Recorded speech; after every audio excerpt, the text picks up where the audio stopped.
Assalamualaikum warahmatullahi wabarakatuh. Selamat siang dan salam sejahtera bagi kita semua.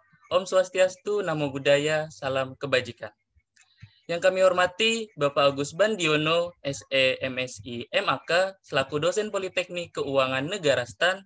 Yang kami hormati Kak Yuni Kurniasi, Pegawai Tugas Belajar Direktorat Jenderal Pajak. Yang kami hormati Kak Ali Mahmudi, Pegawai Tugas Belajar Direktorat Jenderal Pajak. Yang kami hormati Kak Oriza Afriovita Purwitasari, Pegawai Tugas Belajar Direktorat Jenderal Pajak. Yang kami hormati Kak Dwi Citra Wahyuni selaku moderator kita pada hari ini.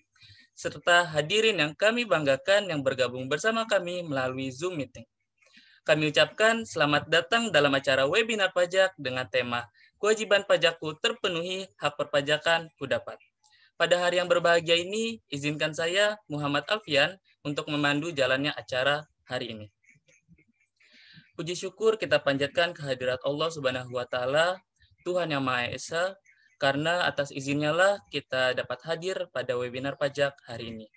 Sebelum memulai acara, marilah kita berdoa bersama-sama menurut kepercayaan kita masing-masing agar acara kita dapat berjalan dengan lancar dan kita dapat menyerap ilmu yang akan disampaikan oleh pemateri kita hari ini. Berdoa menurut kepercayaan masing-masing, dipersilakan.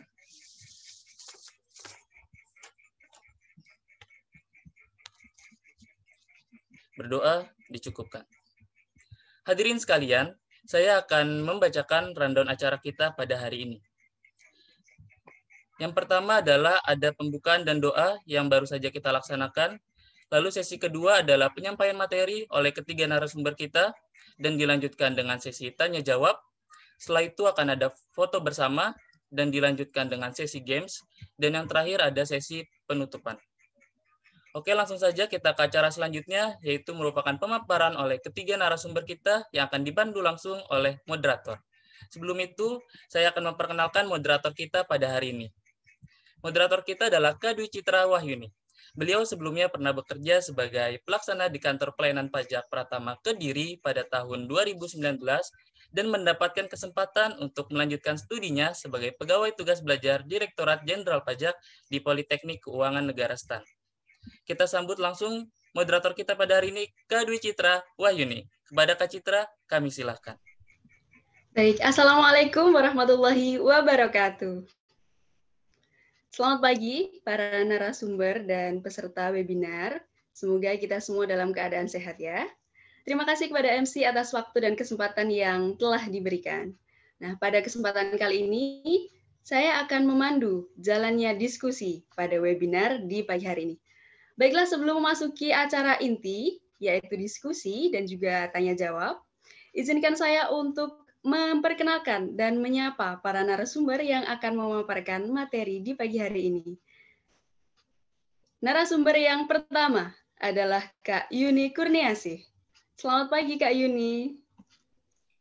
Selamat pagi semuanya.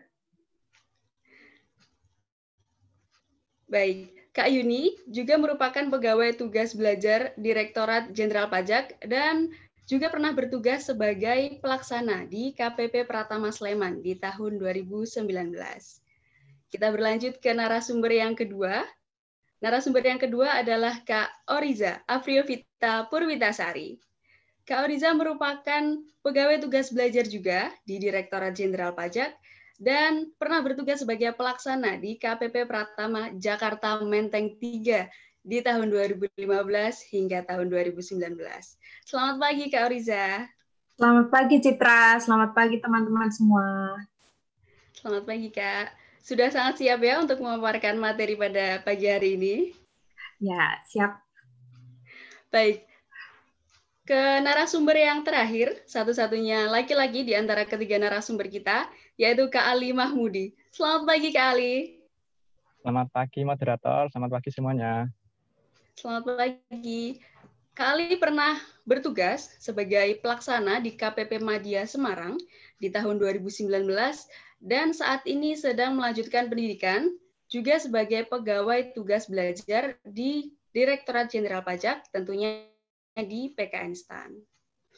Nah, sangat menarik ya narasumber kita karena telah berpengalaman di dunia kerja. Jadi sedikit banyaknya sudah mengetahui dan memahami kondisi dan hambatan yang ada di lapangan, dan juga terus bersemangat untuk mendalami ilmu perpajakan yang akan berguna untuk meningkatkan pelayanan kepada masyarakat. Baik, para hadirin, tanpa berlama-lama, mari kita sambut Kak Yuni Kurniasih untuk memaparkan materi yang pertama. Kepada Kak Yuni, kami silakan. Terima kasih kepada moderator yang telah mempersilahkan saya untuk menyampaikan materi pada webinar pada pagi hari ini. Sebelumnya, Assalamualaikum warahmatullahi wabarakatuh. Selamat pagi teman-teman semua. Sudah siap ya untuk mengikuti acara webinar pada pagi hari ini? Nah, sesuai dengan tema pada webinar hari ini, kita akan membahas mengenai kewajiban perpajakan bagi seorang wajib pajak. Nah, di sini saya akan membahas mengenai kewajiban pertama bagi seorang wajib pajak, yaitu kewajiban mendaftarkan diri untuk memperoleh NPWP. Nah, sebenarnya apa sih NPWP itu, teman-teman?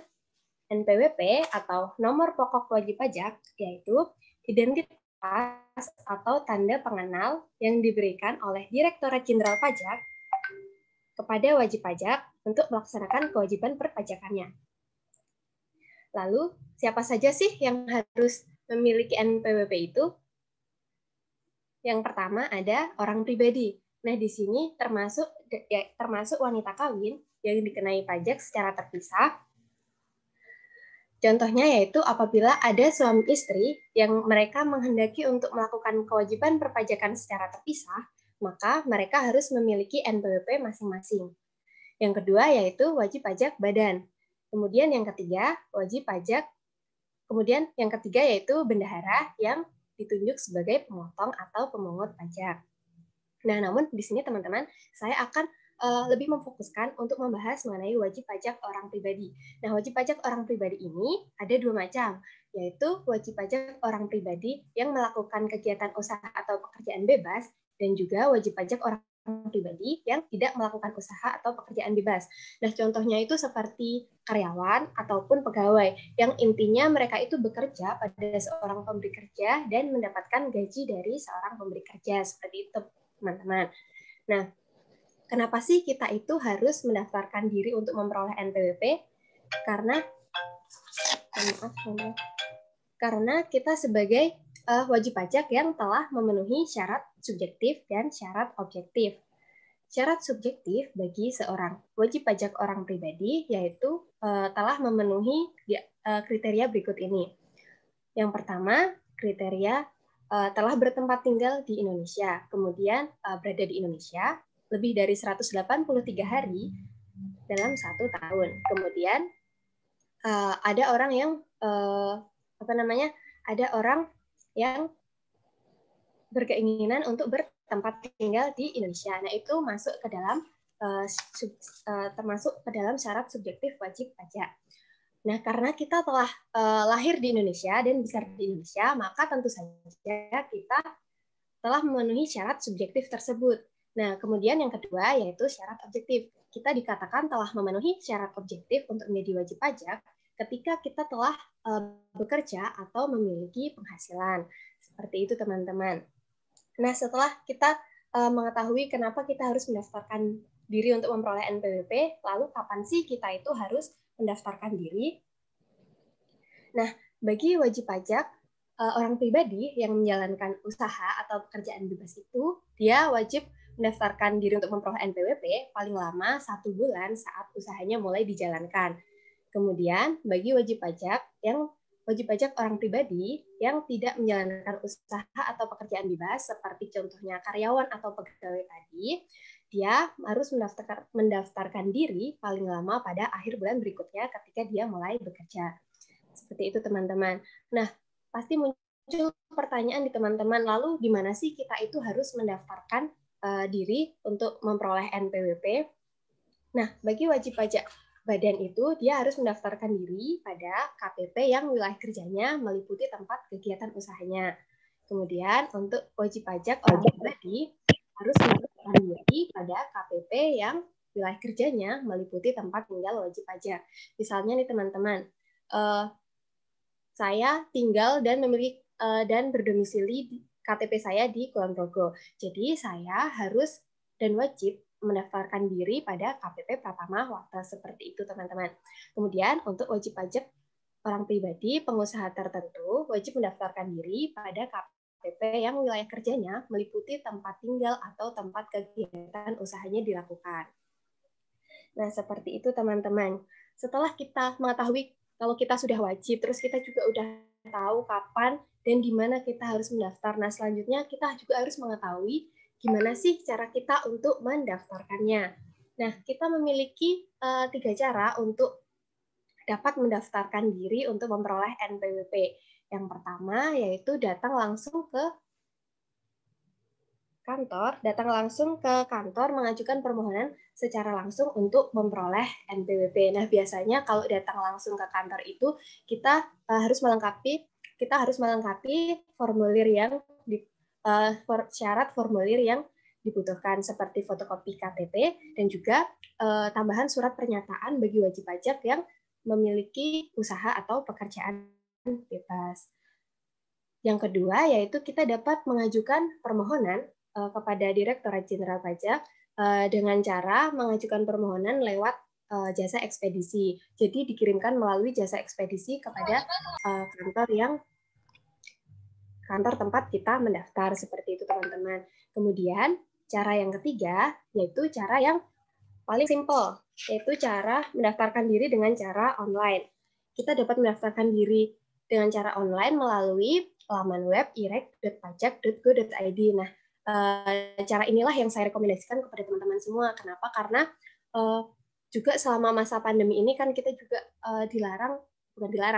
dibatasi untuk keluar rumah, sehingga kita bisa membatasi untuk keluar rumah dengan cara mendaftarkan diri secara online, jadi nggak perlu keluar-keluar gitu teman-teman.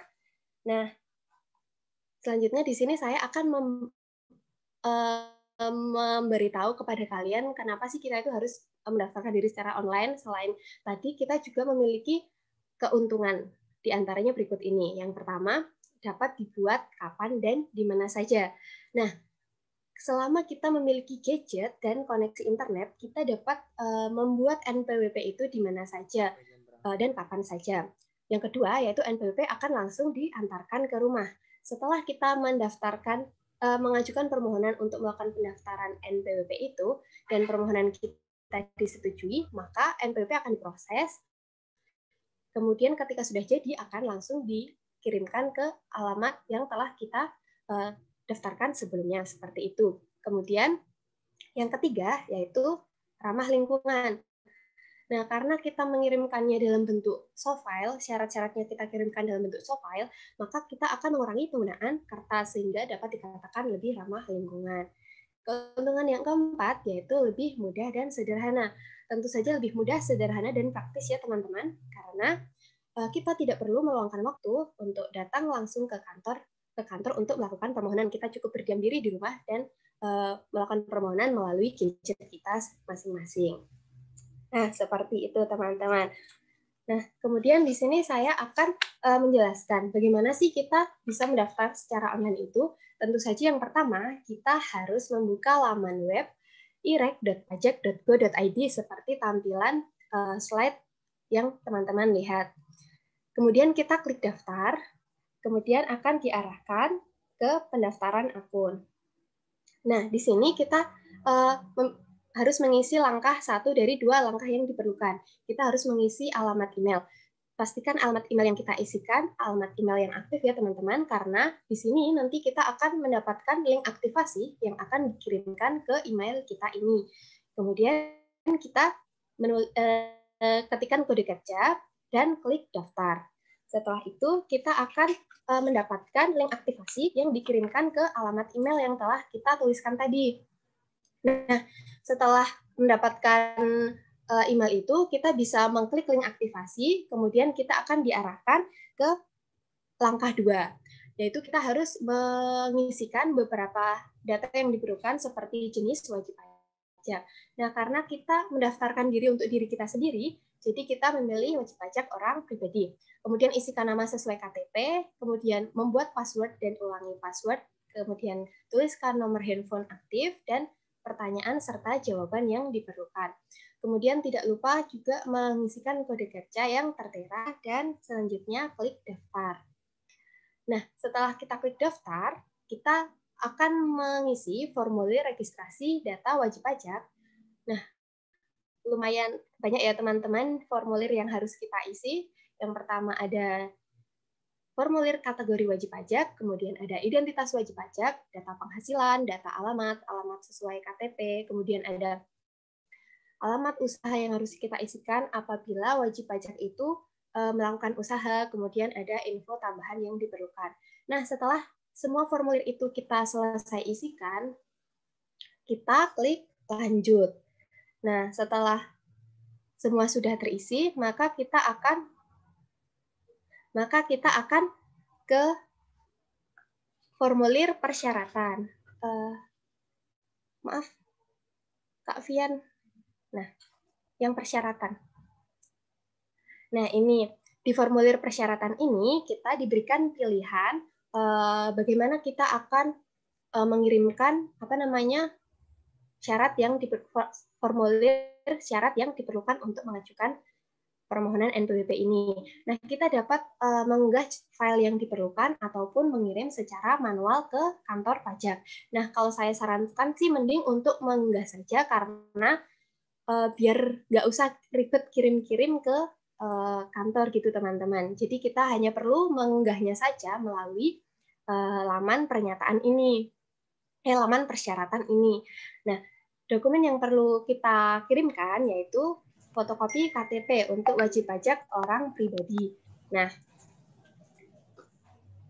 ya seperti itu. Untuk wajib pajak orang pribadi membutuhkan KTP. Kemudian ada tambahan surat pernyataan menjalankan usaha atau pekerjaan bebas yang bermaterai bagi wajib pajak yang menjalankan usaha atau pekerjaan bebas. Nah, seperti itu teman-teman. Kemudian kita klik next, dan kita akan menuju ke halaman terakhir, yaitu halaman pernyataan. Di sini setelah semua data kita isikan dengan lengkap dan benar, sudah kita pastikan semuanya benar, maka kita klik centang benar dan lengkap seperti pada slide ini. Nah, kemudian kita klik simpan. Nah, itu sudah selesai teman-teman pengajuan permohonan kalian. Nah, sekarang kita tinggal menunggu apakah permohonan pengajuan pendaftaran NPWP kita disetujui atau tidak disetujui. Ketika sudah disetujui, maka kita akan mendapatkan pemberitahuan. Ketika tidak disetujui pun kita juga akan mendapatkan pemberitahuan. Nah, ketika telah disetujui pendaftarannya, maka akan diproses dan NPWP yang sudah jadi akan dikirimkan ke alamat kita yang telah kita daftarkan untuk mendaftarkan diri ini. Seperti itu teman-teman. Nah, gimana, mudah kan teman-teman mendaftar secara online ini? Lebih mudah dan praktis ya tentunya. Nah, mungkin itu saja sedikit materi yang dapat saya sampaikan kepada teman-teman. Semoga bermanfaat dan berguna bagi teman-teman yang ingin mendaftarkan untuk memperoleh NPWP. Waktu saya kembalikan kepada moderator. Wassalamualaikum warahmatullahi wabarakatuh. Waalaikumsalam warahmatullahi wabarakatuh. Terima kasih kepada Kak Yuni atas pemaparan materinya yang luar biasa. Nah, materi yang pertama tadi tentu membuat kita semua lebih memahami mengenai dasar-dasar perpajakan, terutama mengenai NPWP dan tata cara pendaftarannya, baik itu secara offline maupun online melalui e-registrasi. Berlanjut ke narasumber yang kedua, untuk menambahkan materi yang telah disampaikan oleh Kak Yuni, mari kita sambut Kak Oriza Afriovita. Kepada Kak Oriza, kami silakan. Baik, terima kasih moderator Citra atas waktunya. Sebelumnya saya izin share screen ya teman-teman.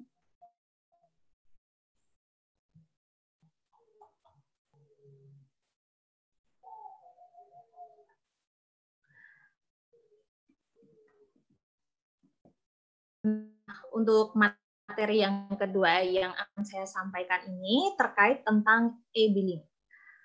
Pengertian dari e-billing ini adalah billing system itu merupakan metode pembayaran elektronik dengan menggunakan kode billing.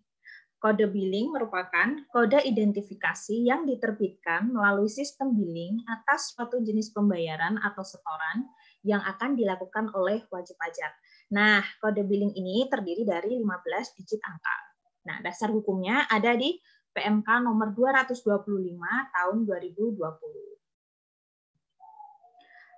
Bagaimana sih sistem pembayaran pajak sebelum ada e-billing? Nah, gini teman-teman. Jadi sebelum ada e-billing itu, kita diwajibkan untuk isi formulir SSP secara manual dengan kertas. Lalu kita diwajibkan untuk menyiapkan uang tunai untuk membayar pajak, lalu menunggu pembayaran di kantor. Dan perlu kita ketahui bahwa kantor itu kan di hari Minggu dan tanggal merah tutup. Dan harus dilanjutkan untuk mengantri di loket pembayaran, baru kita akan mendapatkan salinan SSP dan bukti penerimaan negaranya. Untuk pembayaran sistem pajak sekarang atau masa kini, langkah pertama yaitu kita diwajibkan untuk membuat kode billing.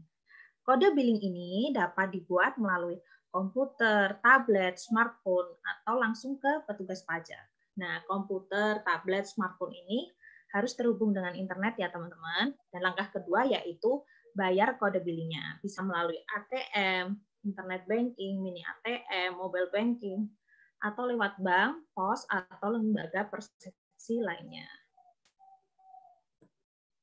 Nah, keunggulan apa aja sih, keuntungan apa aja sih ketika kita menggunakan e-billing ini?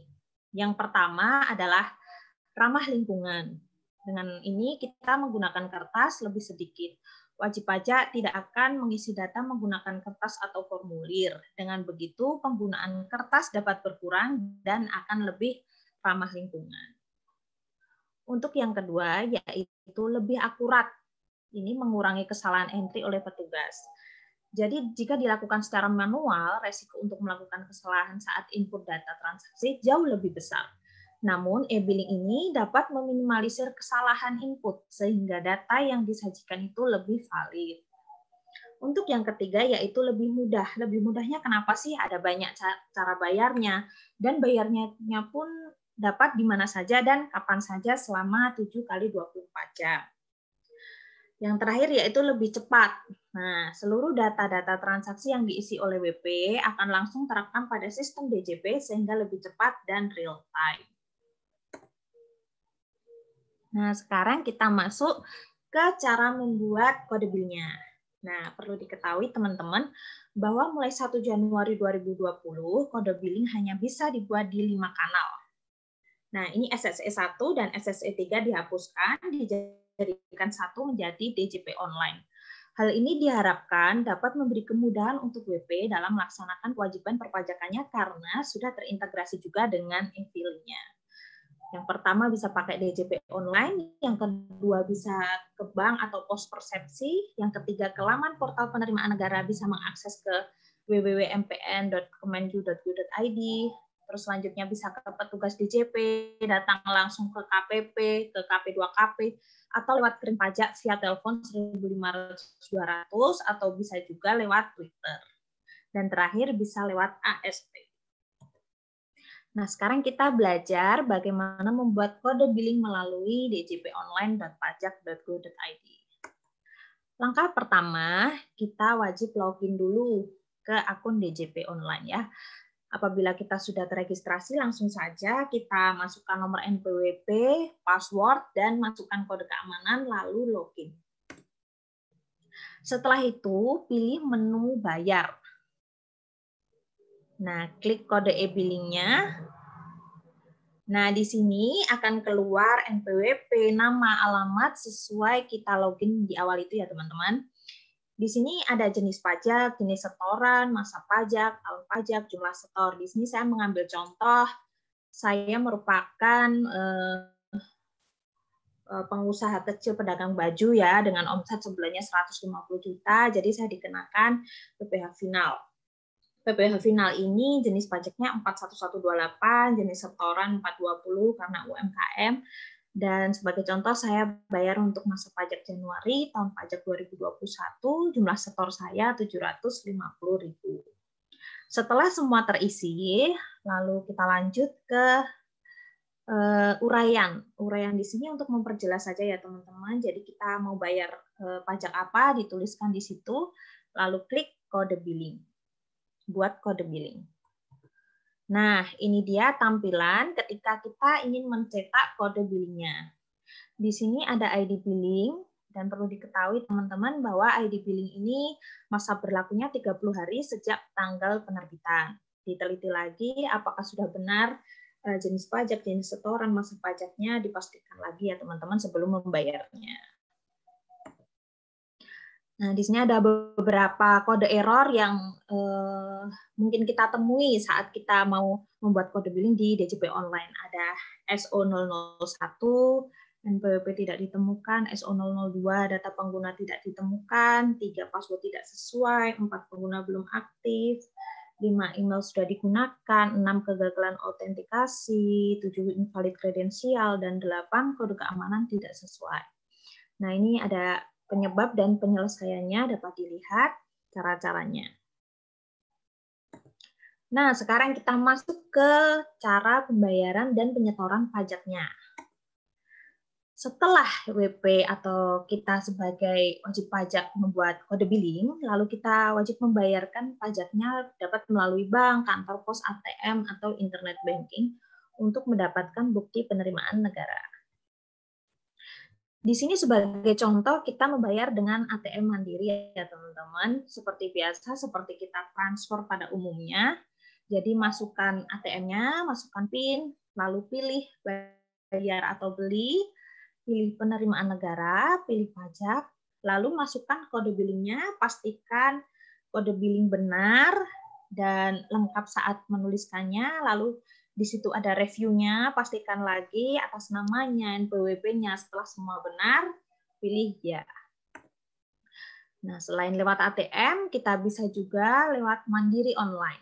Seperti biasa juga ya teman-teman, masukkan username, password, lalu kita login, klik bayar, lalu klik penerimaan negara, dilanjutkan dengan cetak bukti penerimaan negara, masukkan kode billing, seperti biasa harus teliti, disesuaikan lagi, dilihat lagi, diteliti lagi, lalu klik lanjut. Nah, setelah itu kita bisa mendapatkan NTPN-nya sebagai bukti ya teman-teman. Nah, untuk selanjutnya kita bisa menggunakan Tokopedia. Tokopedia ini menurut keputusan Dirjen Perben nomor 170 tahun 2019 ditunjuk sebagai lembaga persepsi lainnya yang melaksanakan sistem penerimaan negara secara elektronik. Jadi lembaga persepsi lainnya ini selain Tokopedia itu ada Bukalapak dan Vinet, teman-teman. Jadi kita bisa melakukan pembayaran pajak selain di Tokopedia, bisa juga lewat Bukalapak dan Vinet. Langkah pertama yaitu kita login ke Tokopedia, lalu pilih produk lainnya, pilih penerimaan negara, dilanjutkan pajak online, pilih, lalu pilih kode billing. Nah, di situ nanti langsung klik bayar. Nah, perlu diketahui teman-teman dengan masuknya Tokopedia, Vinet, dan Bukalapak menjadi lembaga persepsi, maka total bank atau lembaga persepsi menjadi 86. Nah, hal ini diharapkan dapat memberikan kemudahan bagi WP dalam melaksanakan kewajiban perpajakannya dengan baik. Begitu teman-teman. Baik, sekian presentasi terkait e-billing. Saya berikan waktunya kepada moderator kembali. Terima kasih. Terima kasih Kak Oriza atas pemaparannya. Nah, tentunya materi yang kedua tadi melengkapi pengetahuan kita ya, hadirin peserta webinar semuanya. Dari materi tersebut kita dapat mengetahui mengenai apa itu e-billing dan fungsinya sebagai kode pembayaran pajak.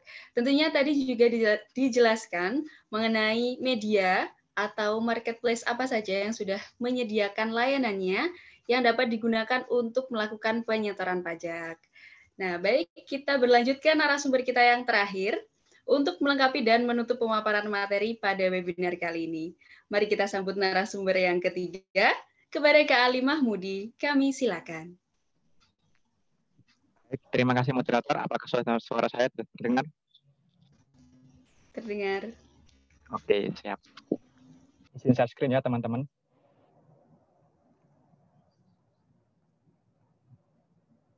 Oke, di sini saya akan coba untuk menjelaskan mengenai pelaporan SPT.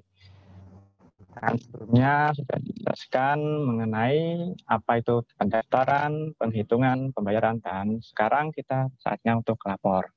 Lapor surat pemberitahuan atau biasa yang disingkat dengan SPT. Dan secara definisi itu SPT itu apa sih?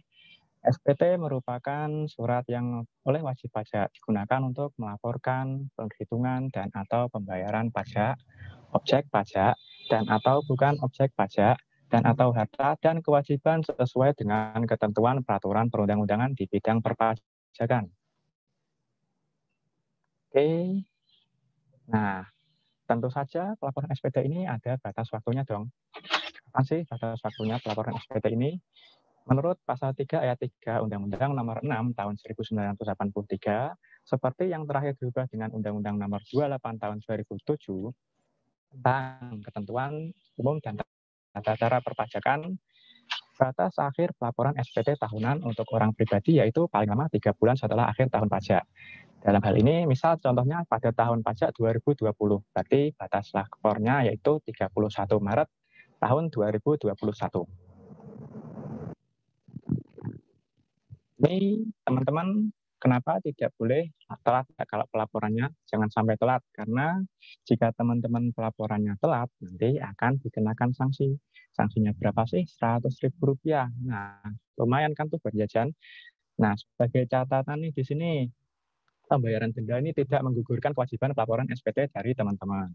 Jadi, jangan sampai telat. Baik, selanjutnya akan saya coba jelaskan mengenai beberapa SPT tahunan yang dimiliki oleh orang pribadi. Untuk orang pribadi sendiri ada 3 jenis SPT, yaitu 1770, 1770S, dan 1770SS. Di sini akan ada penjelasan dari masing-masing. Untuk yang 1770 ini biasanya digunakan untuk orang pribadi yang penghasilannya dari usaha atau pekerjaan bebas. Misalnya punya usaha toko atau jualan apa gitu. Terus yang selanjutnya untuk SPT 1770S ini digunakan untuk orang pribadi yang penghasilannya dari satu atau lebih pemberi kerja. Misalnya seorang PNS atau seorang karyawan swasta gitu.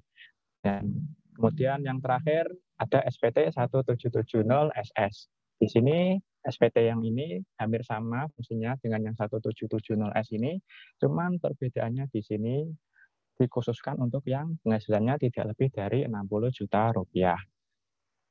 Dan untuk yang 1770SS ini, nanti pengisian SPT-nya akan lebih sederhana daripada yang 1770S. Baik, selanjutnya terkait penyampaian SPT. Secara umum, SPT dapat dilakukan penyampaian secara langsung menuju ke KPP atau KP2KP terdaftar, atau bisa juga melalui kantor pos, jasa ekspedisi atau kurir, dan yang paling kekinian yaitu melalui e-filing dong. Terkait e-filing, apa sih e-filing itu? E-filing merupakan cara penyampaian SPT tahunan secara elektronik yang dilakukan secara online dan real-time melalui internet pada website DJP, yaitu djponline.pajak.go.id, atau bisa juga melalui ESP, Application Service Provider.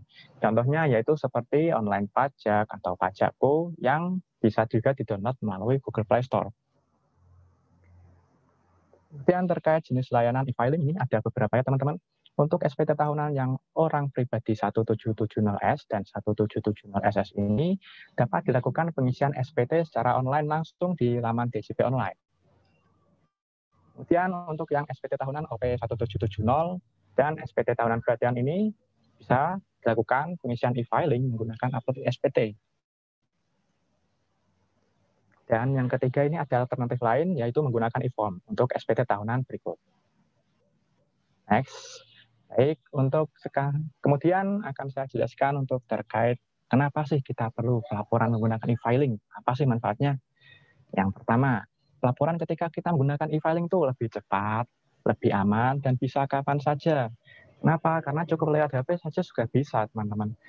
Dan kita tidak perlu menunggu hari kerja, bisa 24 jam dalam seminggu. Kemudian hemat biaya tentunya. Hemat biaya dalam saat pelaporan SPT. Kita tidak perlu menggunakan jasa ongkir-ongkir lagi melalui kantor pos atau jasa ekspedisi. Kemudian yang ketiga ada penghitungan dilakukan secara tepat. Kenapa? Karena kalau melalui e-filing kita cukup melampirkan data-data yang kita punya dan mencantumkan berapa sih penghasilan yang kita miliki dalam 1 tahun itu di dalam e-filing tersebut, maka akan secara otomatis keluar jumlahnya pajak yang terutang. Kemudian dalam mengisi SPT, ya kenapa mudah? Karena ketika kita menggunakan e-filing, karena ketika kita menggunakan e-filing ini, kita akan diberi panduan secara singkat oleh sistemnya. Kemudian data yang kita sampaikan melalui e-filing ini akan selalu lengkap. Kenapa? Karena kalau data yang kita sampaikan belum lengkap, maka kita akan diingatkan kembali oleh sistem. Yang ini belum diisi dong, tolong diisi ulang. Oke. Kemudian terkait yang manfaat selanjutnya yaitu ramah lingkungan. Kenapa ramah lingkungan? Karena kita tidak menggunakan kertas lagi, guys. Kita cukup menggunakan handphone dari rumah, cukup pakai jaringan internet, sudah bisa. Kemudian yang terakhir manfaatnya yaitu dokumen pelengkap tidak perlu dikirim lagi kecuali diminta oleh KPP melalui account representatif. Baik, selanjutnya apa saja sih yang kita butuhkan untuk pelaporan menggunakan e-filing? Yang pertama tentu ada NPWP. Ini karena NPWP merupakan identitas utama ya dari wajib pajak. Jadi ketika kita akan melakukan kewajiban perpajakan apapun itu NPWP pasti digunakan. Kemudian ada juga yang kedua, EVIN. Yang ketiga, akun DJP online. Yang 2 dan 3 ini saling berkaitan ya, teman-teman. Ketika teman-teman mau daftar akun DJP online, nanti teman-teman akan ditanyakan, mana EVIN teman-teman? Nah, kita dapat EVIN dari mana sih?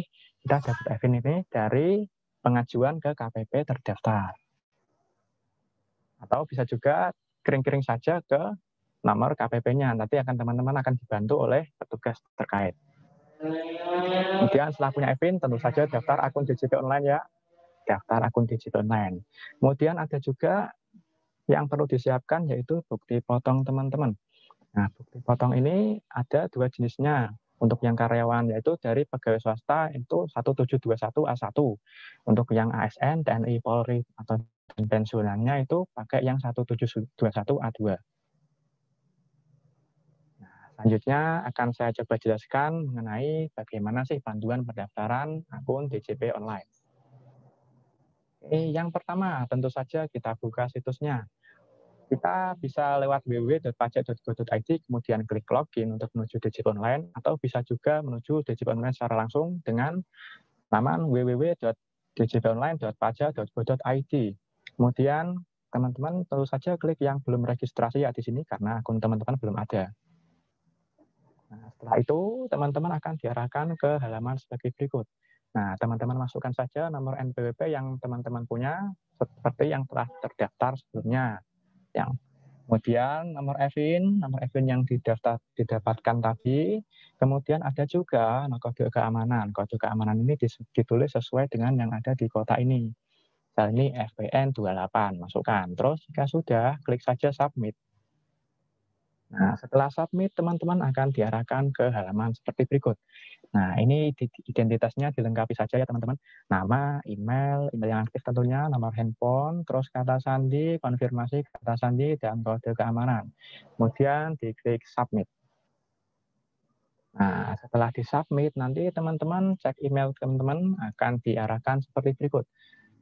Disambut juga, halo, terima kasih telah mendaftar di DJP Online. Akun yang Anda terdaftar ini di sistem kami ini adalah sebagai berikut. Nah, teman-teman klik saja di aktivasi akun. Aktifkan akun. Kemudian setelah aktif, teman-teman tentu saja bisa melakukan pelaporan SPT secara online melalui laman DJP Online.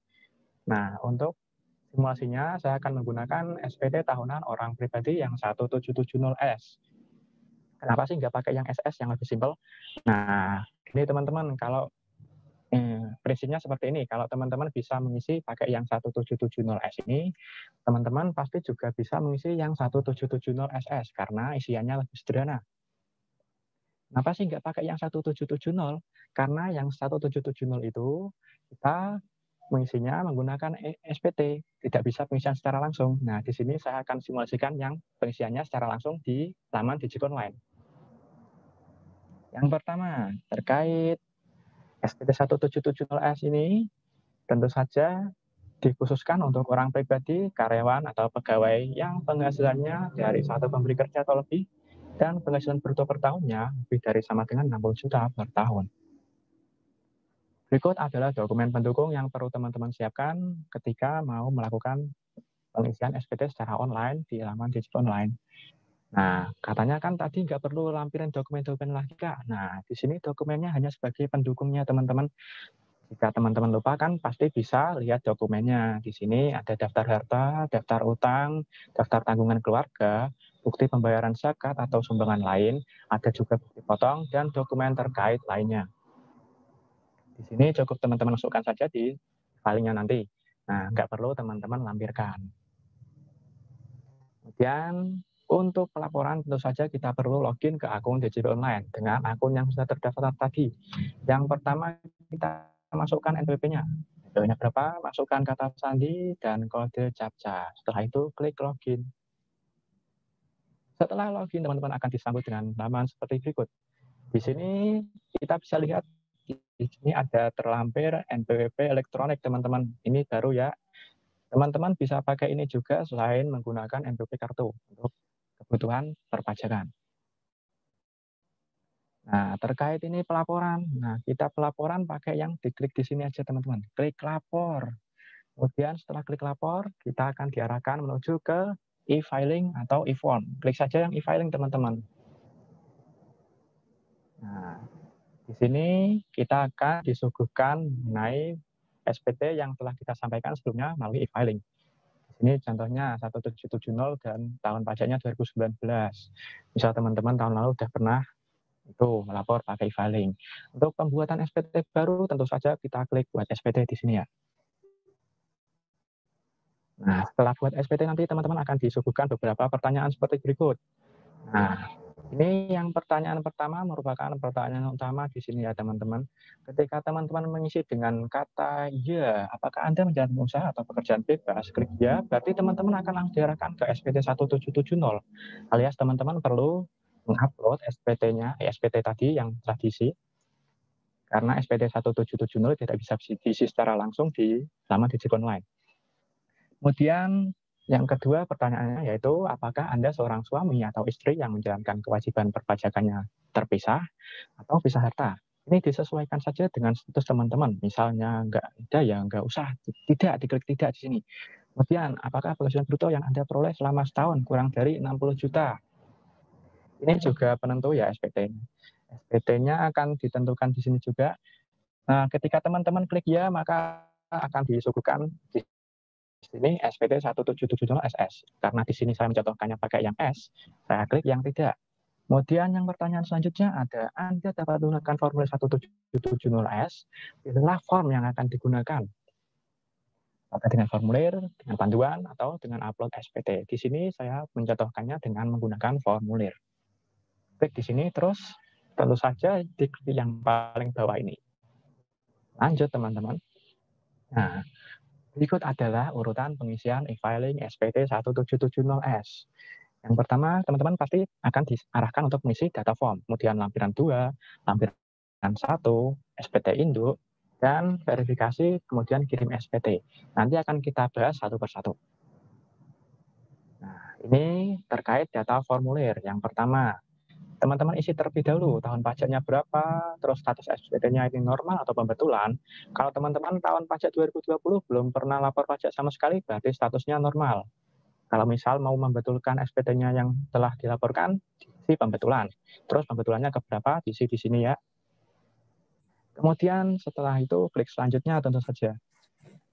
Nah, kita akan diarahkan menuju ke lampiran 2. Di lampiran 2 ini ada 4 bagian ya teman-teman, yaitu bagian A, bagian B, bagian C, dan bagian D. Kita isi satu persatu. Di bagian A terkait penghasilan yang dikenakan PPh final dan atau bersifat final. Di sini akan saya contohkan dengan contohnya yaitu ketika misal teman-teman punya hadiah undian senilai 20 juta rupiah telah dipotong PPh final 25% yaitu sebesar 5 juta rupiah, maka teman-teman di sini masukkan saja hadiah undian, terus DPP pajak penghasilan brutonya berapa, dan PPh terutangnya ada di sini. Untuk melihat lebih lanjut, apa saja sih penghasilan yang dikenakan PPh final bisa dilihat di list di sini. Bila sudah diisi, maka akan tampil seperti ini. Jika dirasa penghasilan yang final ini sudah lengkap, dilanjutkan saja teman-teman ke daftar harta. Nah, di daftar harta selanjutnya kita bisa mengisi menggunakan harta pada SPT tahun lalu. Nah, jika tahun lalu sudah pernah melaporkan menggunakan e-filing, kita bisa klik yang di sini.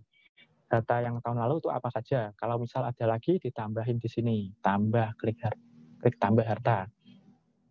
Ini akan saya contohkan, misal teman-teman punya mobil sedan, dan tahun perolehannya 2019, harga perolehannya 150 juta rupiah. Dengan keterangan di sini bisa diisi dengan contohnya plat nomor kendaraannya. Kemudian diklik simpan. Setelah diklik simpan, akan tampil seperti berikut. Ini daftar harta tidak terbatas hanya mobil saja ya teman-teman. Misal teman-teman punya HP, punya motor, punya rumah, bisa dimasukkan di sini juga teman-teman. Kemudian setelah itu klik daftar utang jika dirasa sudah lengkap di sini. Nah, ini adalah daftar utang. Di sini teman-teman bisa pakai saja daftar utang pada SPT tahun lalu, misal yang tahun lalu belum lunas, pakai saja, diklik di sini. Kalau misal ada tambahan baru, ya diklik tambah. Klik tambah, terus dimasukkan daftar hutang barunya.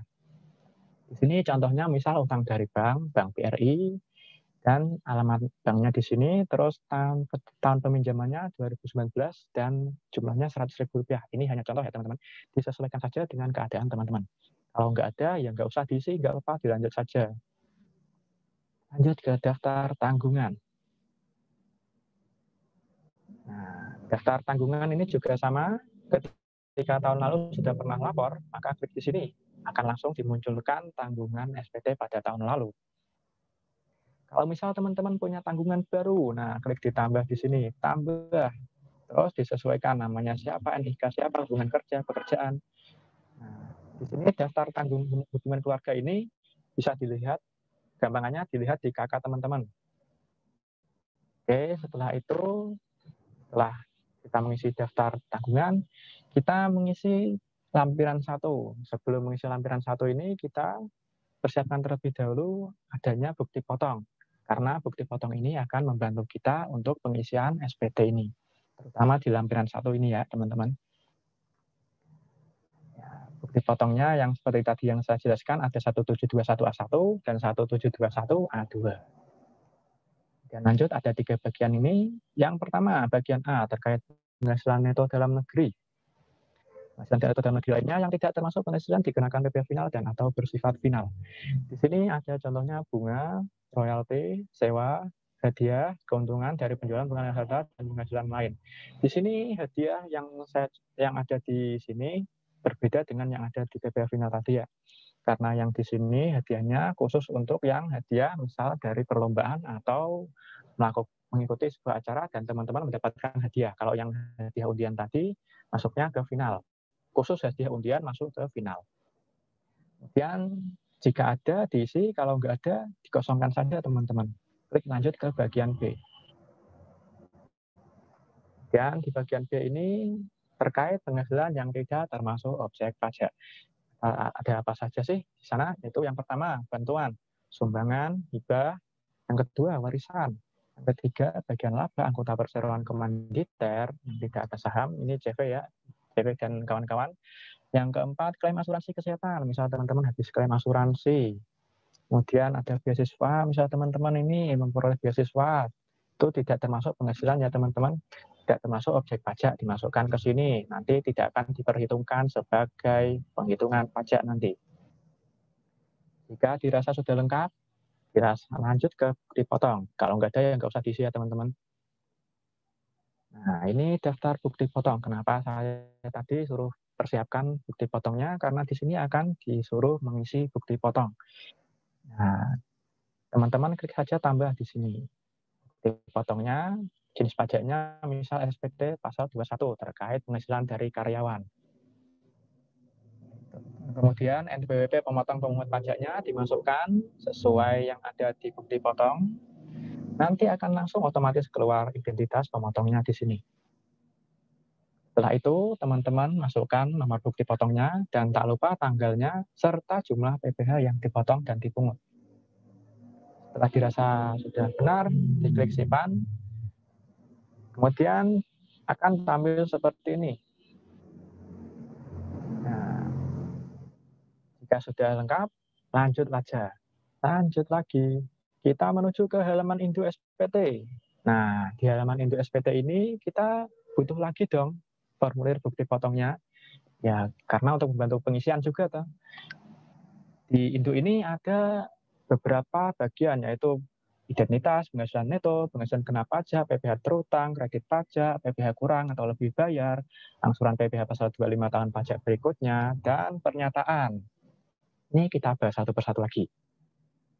Pertama terkait identitas. Di sini identitas khususnya terkait status perkawinan dari teman-teman. Misal tidak kawin ya tidak kawin, kalau kawin ya kawin. Terus lanjut ke bagian A. Bagian A terkait penghasilan neto. Penghasilan neto ini apa sih? Nah, pengisiannya sesuaikan saja dengan bukti potong yang dimiliki teman-teman. Nah, ini contohnya dari bukti potong tadi, dimasukkan ke sini penghasilannya. Sekian, terus penghasilan neto dalam negeri lainnya ini akan otomatis keluar sendiri sesuai dengan apa yang teman-teman isi di bagian lampiran 1 tadi. Dan ada juga penghasilan neto luar negeri, jika teman-teman dirasa punya penghasilan dari luar negeri, kemudian jumlah penghasilan neto ini akan otomatis keluar dari penjumlahan nomor 1, 2, dan 3. Ini nomor 5, jika misal teman-teman pernah ikut nyumbang zakat, sumbangan keagamaan yang bersifatnya wajib, tapi yang secara hukum itu disahkan oleh Kementerian Keuangan khususnya ya. Itu teman-teman masukkan di sini saja. Bila ada, kalau nggak ada ya nggak usah. Terus akan secara otomatis nomor 6 keluar sendiri jumlahnya. Kita lanjut ke bagian B. Nah, di bagian B ini teman-teman cukup mengisi status PTKP-nya saja. Nah, di sini PTKP-nya misal tidak kawin, teman-teman tidak kawin dan jumlah tanggungannya 0. Nah, status PTKP di sini yaitu kalau tidak kawin itu sejumlah 54 juta rupiah. Jika misal teman-teman sudah kawin, berarti ditambah saja 4,5 juta. Kemudian ditambah juga tanggungan yang teman-teman miliki. Misal tanggungannya 1, ya 4,5 juta. Berikut juga ditambah ketika bertambah 1 lagi 4,5 juta, 4,5 juta, dan maksimal itu tanggungannya ada 3 yang diakui di sini. Kemudian setelah diisi PTKP-nya, kita lanjut ke bagian C, teman-teman. Nah, di bagian C ini kita akan disuguhkan untuk mengisi berapa sih PPh terutangnya. Tapi sebenarnya kita secara otomatis langsung keluar sih yang di sini. PPh terutangnya berapa sesuai dengan penghitungan yang di atas tadi. Ini sesuai sistemnya yang akan menghitung sendiri. Kemudian pengembalian pengurangan PPh pasal 24 yang telah dikreditkan, ini jarang sekali muncul. Hanya muncul ketika misalnya teman-teman punya masalah dengan penghasilan dari luar negerinya. Yang nomor 11 ini jumlah terkait PPh terutangnya akan juga otomatis muncul. Jadi langsung saja lanjut ke bagian D, teman-teman. Nah, ini di bagian D, yang poin 12 ini, PPh yang dipotong dipungut pihak lain, ditanggung pemerintah dan atau kredit pajak luar negeri dan atau terutang di luar negeri. Ini akan otomatis muncul sesuai dengan apa yang teman-teman masukkan di lampiran 1 tadi. Kemudian nomor 13 ini PPh yang harus dibayar sendiri akan dihitung secara otomatis oleh sistem. Nah, terkait poin 14 ini, poin 14 untuk yang karyawan jarang sekali muncul, hanya untuk keadaan tertentu, jadi bisa dikosongin saja. Kemudian yang nomor 15 jumlah kredit pajaknya. Jumlah kredit pajaknya dari penjumlahan yang nomor 14 dan 13. Ini. Kemudian lanjut ke bagian E, teman-teman. Ini juga otomatis keluar sih yang di sini. Nah, bagian E terkait PPh kurang atau lebih bayar. Di sini ya dari sistem lagi secara otomatis sudah menghitung ya. Jadi sesuai dengan yang teman-teman input tadi, misal jumlah kredit pajaknya lebih banyak daripada jumlah PPh terutangnya, maka di sini akan muncul lebih bayar. Atau misal teman-teman itu namanya utang pajak terutangnya lebih banyak daripada kredit pajaknya, berarti di sini akan muncul kurang bayar. Nah, di sini nihil karena tidak ada pajak yang harus dibayar atau lebih bayar lagi. Kemudian lanjut ke bagian F, teman-teman. Terkait angsuran PPh pasal 25 tahun pajak berikutnya. Ini karena kita statusnya sebagai karyawan, jarang sekali muncul. Hanya muncul pada keadaan-keadaan tertentu. Nah, jika ada ya dimasukkan, kalau nggak ada, nggak usah. Lanjutkan ke bagian pernyataan. Di pernyataan ini ada bagi berikut tulisannya, dengan menyadari sepenuhnya akan segala akibat termasuk sanksi-sanksi sesuai dengan ketentuan peraturan perundang-undangan yang berlaku, saya menyatakan bahwa apa yang telah saya beritahukan di atas adalah benar, lengkap, dan jelas.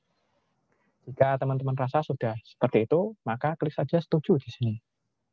Nah, setelah klik setuju, klik saja selanjutnya. Teman-teman akan disuruh cross-check ulang. Di sini dicek lagi ya, ini formulanya apakah sudah benar, terus tahun pajaknya berapa, kebetulan ke berapa, statusnya nihil atau enggak, terus jumlahnya berapa, catatan apakah lengkap atau enggak. Kemudian nih, teman-teman ambil saja kode verifikasi untuk bisa dapat mengirim SPT-nya. Klik di sini, kemudian teman-teman ini pilih salah satu ya. Bisa lewat email, bisa lewat SMS. Kalau lewat email akan seperti berikut tampilnya. Nah, ini dicek saja di email yang teman-teman daftarkan tadi. Akan ada email dari e-filing@pajak.go.id dengan kode verifikasi sebagai berikut. Nah, kode ini teman-teman masukkan saja ke sini. Setelah dimasukkan, kemudian klik kirim SPT. Dan SPT teman-teman akan terkirim. Selanjutnya, teman-teman cek lagi di email teman-teman.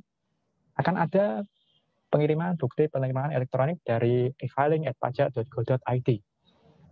Nah, setelah mendapatkan bukti penerimaan elektronik seperti ini, berarti kewajiban perpajakan yang terkait laporan SPT dari teman-teman ini sudah selesai dong. Sudah selesai dan SPT telah dikirim. Jadi teman-teman tinggal santai dong. Sudah santai, enak lagi bisa lapor di rumah. Baik, saya rasa cukup sekian sih yang dapat saya sampaikan pada pemaparan materi kali ini. Selanjutnya saya akan kembalikan ke moderator lagi. Terima kasih. Baik, terima kasih banyak Kak Ali atas pemaparan materinya. Sangat lengkap ya peserta webinar semuanya. Jadi dari ketiga materi yang dipaparkan oleh narasumber tadi sudah lengkap semuanya, mulai dari pendaftaran NPWP, cara penyetoran pajak, dan juga pelaporannya. Baik, memasuki acara yang selanjutnya, yaitu kita memasuki sesi tanya-jawab. Kami silakan kepada para peserta untuk dapat mengajukan pertanyaannya, baik mengenai materi perpajakan yang tadi telah disampaikan, maupun dasar-dasar perpajakan lainnya secara umum. Pertanyaan dapat diajukan secara langsung dengan terlebih dahulu menekan tombol raise hand, kemudian menyalakan video dan audio. Atau juga pertanyaan dapat diajukan melalui room chat dengan menyebutkan nama dan pertanyaan yang dimaksud. Baik, sepertinya sudah ada pertanyaan yang masuk. Sudah ada 2 pertanyaan yang masuk dari room chat. Pertanyaan pertama diajukan oleh Kak Lestari. Pertanyaannya adalah, mohon maaf saya ingin bertanya, apabila terdapat kesalahan kode pembayaran pajak, apakah kode yang salah tersebut bisa dibetulkan atau harus dilakukan pembayaran lagi? Mungkin dari Kak Oriza berkenan memberikan tanggapan atas pertanyaan tersebut. Baik, mohon izin menjawab terkait pertanyaan dari Kak Lestari. Saya konfirmasi lagi ya pertanyaannya, apabila terdapat kesalahan kode pembayaran pajak, apakah kode yang salah tersebut bisa dibetulkan atau harus dilakukan pembayaran kembali? Nah, pada dasarnya ketika kita mengetahui sebelum membayar ya, apabila kita tahu kode billingnya sudah tercetak, tapi kita belum membayarnya, tapi kita sadar nih jenis pajaknya ada yang salah, atau misal jenis setoran ada yang salah, atau masanya salah ternyata. Nah, di situ kita bisa membuatnya kembali aja. Jadi yang lalu sudah tidak usah diperdulikan, karena itu 30 hari juga akan hangus seperti itu.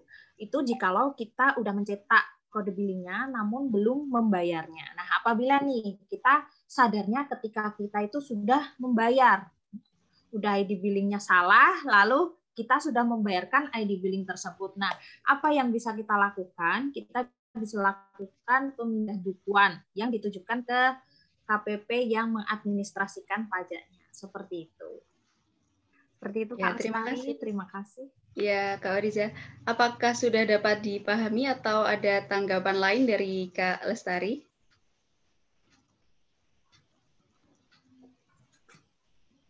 Baik. Sama-sama, Kak Lestari. Terima kasih atas pertanyaannya. Berlanjut ke pertanyaan yang kedua. Selain dari Zoom, panitia juga telah mengumpulkan pertanyaan dari Google Form pada saat pendaftaran. Pertanyaan yang kedua diajukan oleh Kak Armanda Diki. Pertanyaannya adalah, bagaimana upaya Anda untuk meningkatkan penyebaran informasi perpajakan di kalangan semua umur? Dari Kak Yuni mungkin dapat memberikan tanggapannya atas pertanyaan ini. Baik, terima kasih atas waktunya. Izin mencoba untuk menjawab pertanyaan dari Kak Armanda Diki ya. Saya konfirmasi lagi pertanyaannya mengenai bagaimana upaya Anda untuk meningkatkan penyebaran informasi perpajakan di kalangan semua umur. Nah, seperti kita ketahui, DJP sendiri itu telah menggiatkan sosialisasi kepada masyarakat melalui KPP-KPP yang ada di daerah. Selain itu, DJP juga memiliki program untuk menyebarluaskan informasi perpajakan. Seperti contohnya pajak bertutur untuk menyebarkan informasi perpajakan kepada anak-anak sekolah atau pelajar. Kemudian ada teks Goes to Campus yang ditujukan untuk para mahasiswa. Nah, selain itu, kita sendiri juga dapat berperan untuk meningkatkan penyebaran informasi perpajakan tersebut. Contohnya seperti kita dapat menyebarkannya melalui media sosial dari laman resmi pajak yang dari informasi laman resmi yang dilakukan oleh Direktorat Jenderal Pajak seperti itu. Tentu saja informasi yang harus kita sebarkan itu harus informasi yang valid ya teman-teman, agar tidak terjadi hoax seperti itu. Jadi menurut saya kita juga dapat berperan melalui sosial media tadi. Nah, semoga dapat membantu menjawab pertanyaan dari Kak Armanda Diki ya. Terima kasih atas waktunya, saya kembalikan kepada moderator. Baik, terima kasih Kak Yuni atas tanggapannya. Apakah sudah dapat dipahami atau terdapat tanggapan lain dari Kak Armanda Diki?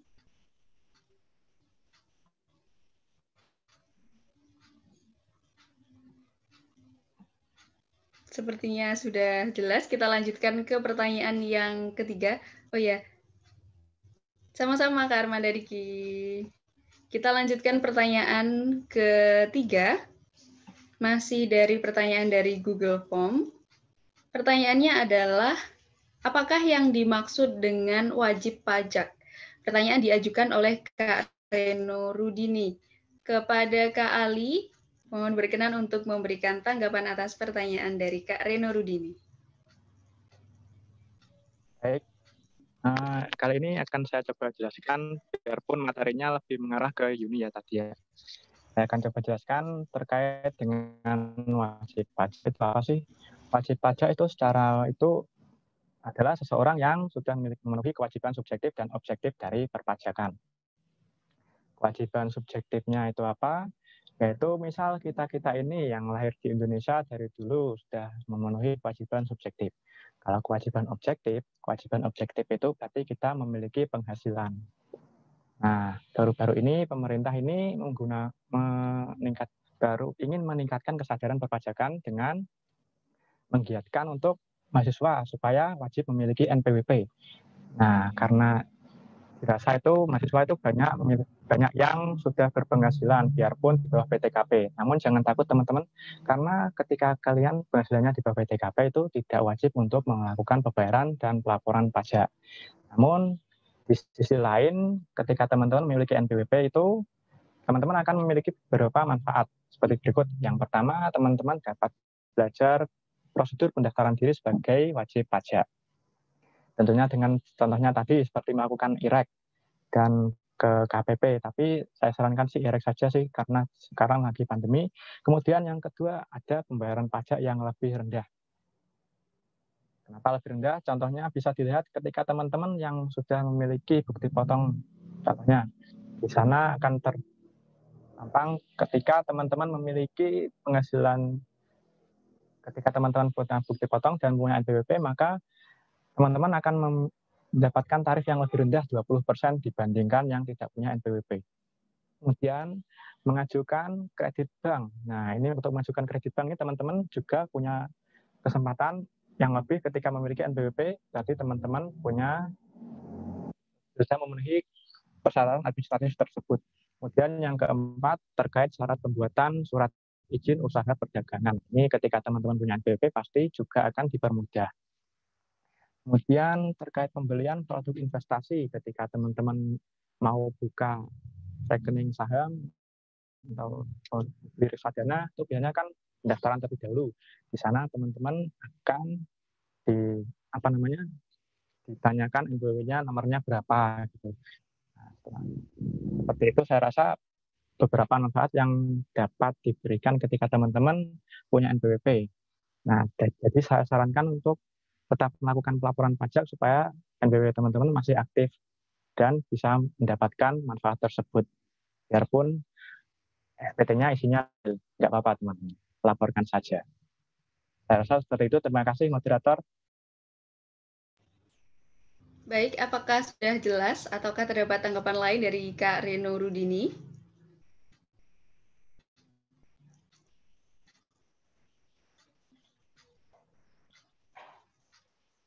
Baik, sambil menunggu tanggapan yang mungkin ada nanti dari Kak Reno Rudini, kita lanjutkan pertanyaan. Kembali lagi ke room chat Zoom. Ada pertanyaan yang diajukan oleh Kak Suci Rahayu. Halo, selamat pagi. Perkenalkan saya Suci Rahayu, izin bertanya.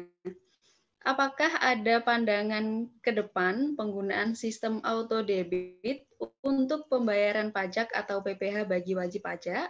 Mengingat hal tersebut dirasa lebih mudah dan dapat membantu mengoptimalkan kepatuhan pajak. Terima kasih.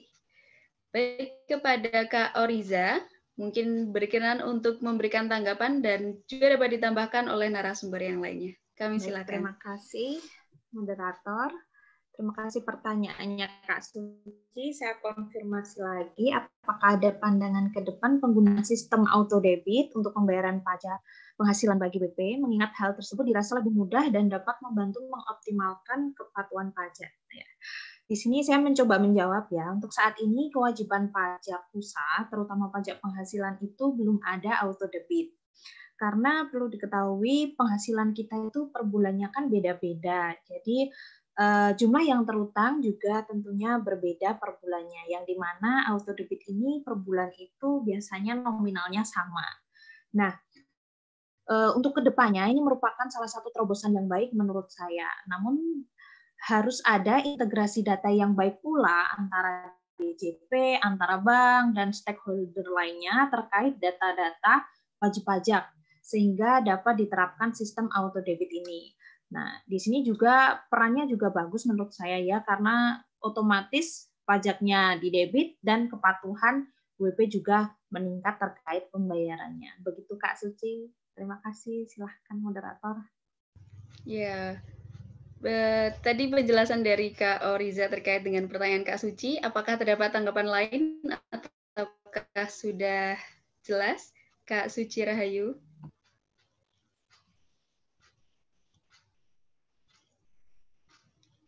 Baik.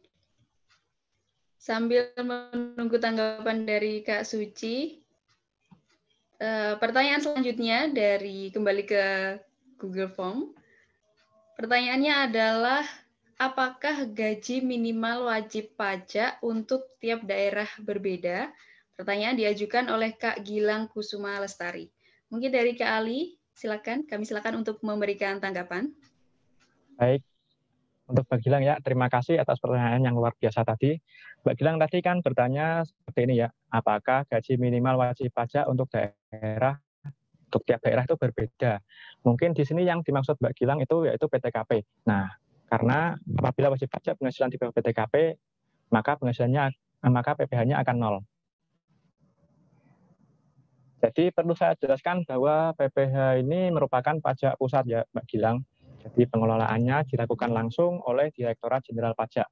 Berbeda halnya dengan pajak daerah yang pengelolaannya dilakukan oleh Pemda dan diatur berdasarkan peraturan daerah.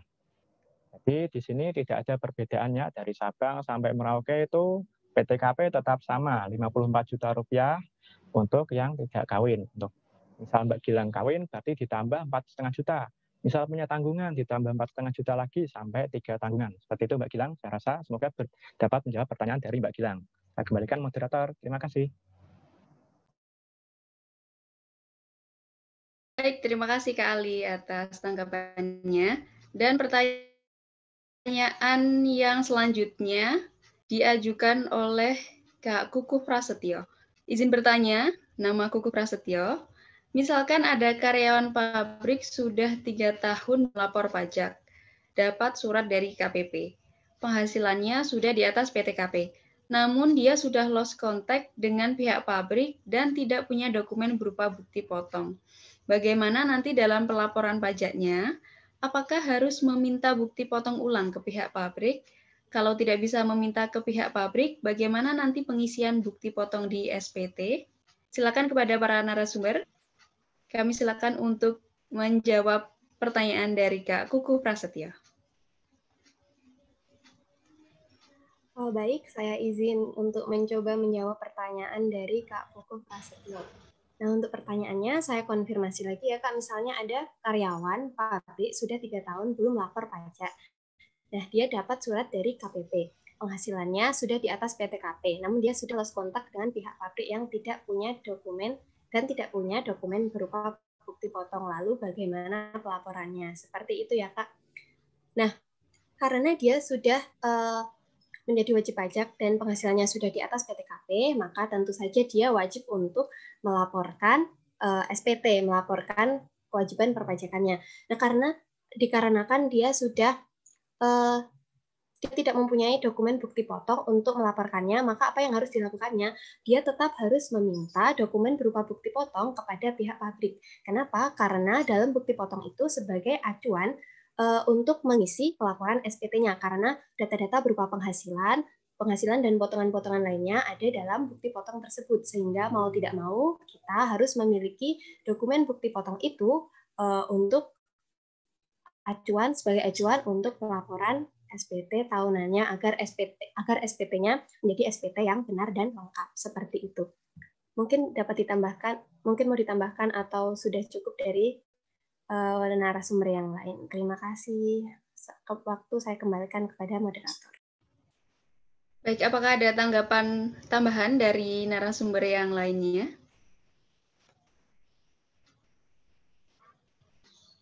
Saya rasa dari Kak Yuni sudah cukup jelas ya. Mungkin dari Kak Kukuh sendiri, apakah ada tanggapan lain gitu?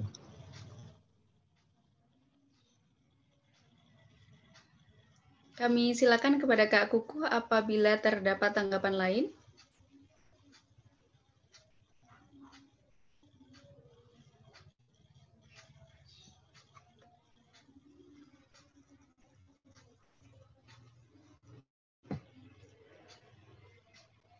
Sama-sama Kak Kukuh Prasetyo.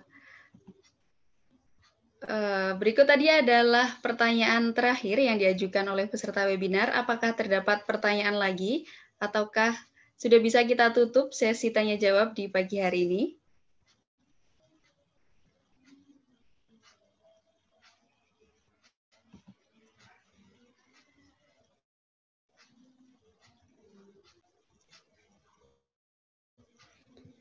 Baik, nampaknya sudah tidak ada pertanyaan lagi dari para peserta.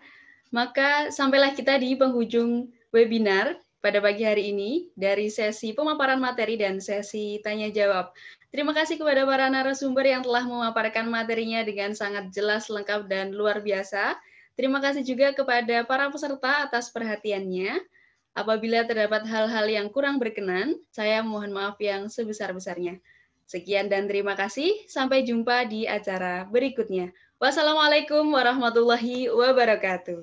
Acara yang selanjutnya kami kembalikan kepada pembawa acara. Terima kasih kami ucapkan kepada Kak Yuni, Kak Ali, dan Kak Oriza yang telah menyampaikan materi yang sangat menarik. Dan tentunya terima kasih kepada Kak Dwi Citra Wahyuni yang telah memandu jalannya penyampaian materi dengan sangat luar biasa. Untuk mengabadikan momen kita, kita akan memasuki sesi foto bersama. Untuk itu, seluruh peserta webinar diharapkan dapat menyalakan kameranya.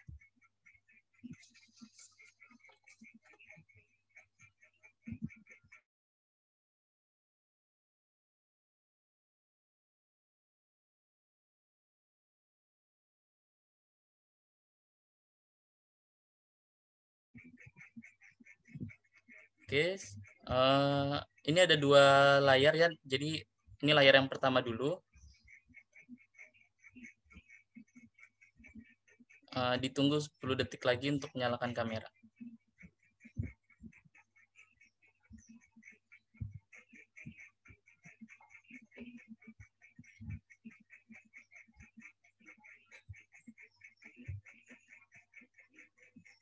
Oke, dimulai untuk layar yang pertama. 3, 2, 1.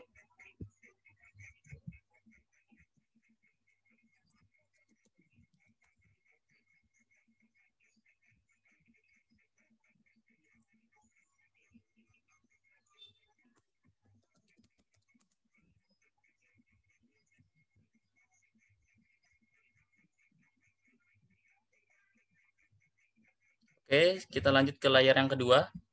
3, 2, 1.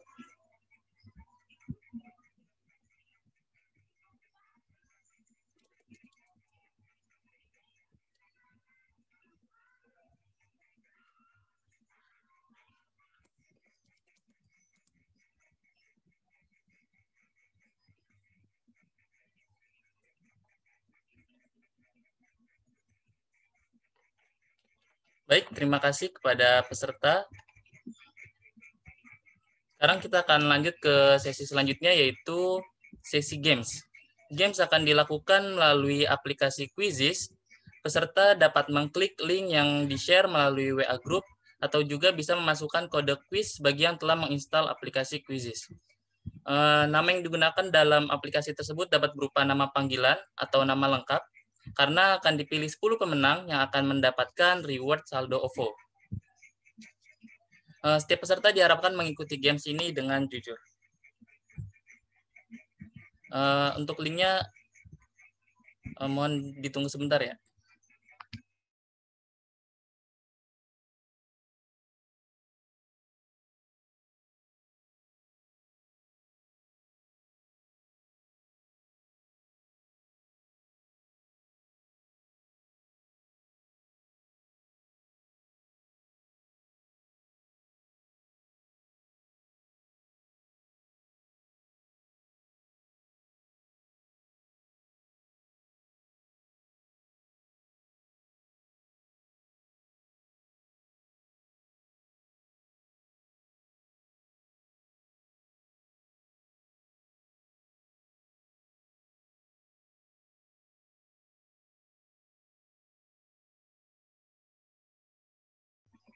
Mohon maaf, jadi kita tidak memakai link, jadi teman-teman bisa langsung memasukkan kode yang ada di layar ke dalam aplikasi Quizzes.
Sudah ada beberapa orang yang masuk ke dalam ruang quizzes.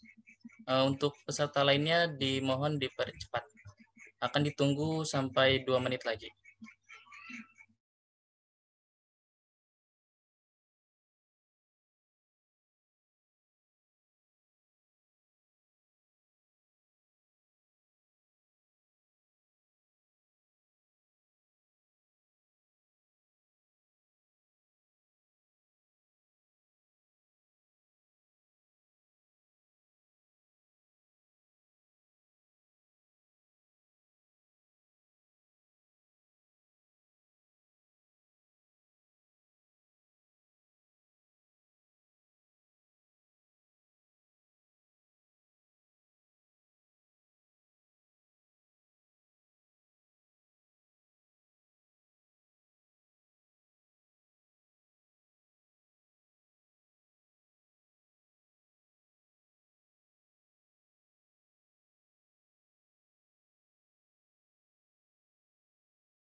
Oke, sudah ada 20 peserta yang masuk ke dalam quizzes.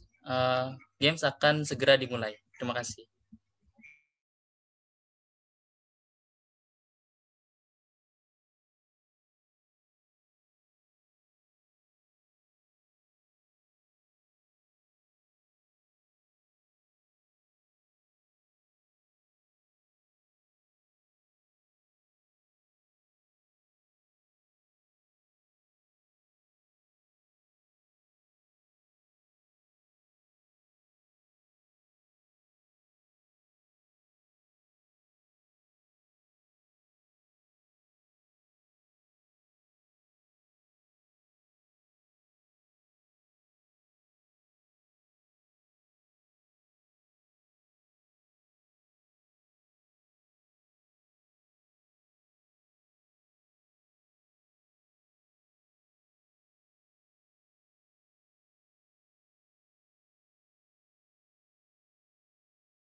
Untuk pengerjaan kuis, tinggal 1 menit lagi ya teman-teman.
Baik, waktu sudah habis, kita sudah mendapatkan 10 orang pemenang.